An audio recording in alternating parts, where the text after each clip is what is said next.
Nakikita nyo po ba ang mga itlog na yan?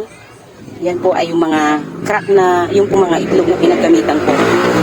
Hindi po kami nagtatapo ng itlog. Ayan, nakikita po ninyo yan. Yan po ay dinudurog ko po yan. Hinahayaan ko lang po dito sa labas para po siya ay masikatan ng araw. Kasi po may mga ano po yan, yung tinatawag nilang salmonella bacteria, ano po. Meron po ang itlog. Ngayon po, yan po ay hinahayaan ko lang po dito sa labas po ng aming bahay. Inaayaan ko lang po siya mabasa ng ulan, mabanlawan siya ng ulan at sisikatan po siya ng araw. Pagkatapos po, pag po malinis na at siya po ay nasikatan ng araw, ang ginagawa ko po, dinudurog ko po yan at nilalagay ko po sa aking mga halaman. Ato, may kasama din po uling kasi maganda po kasi ang uling, no?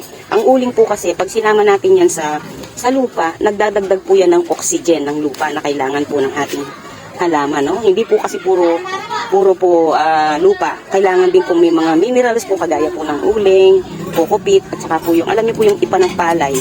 Maganda po sa mga halaman ng mga yan, no?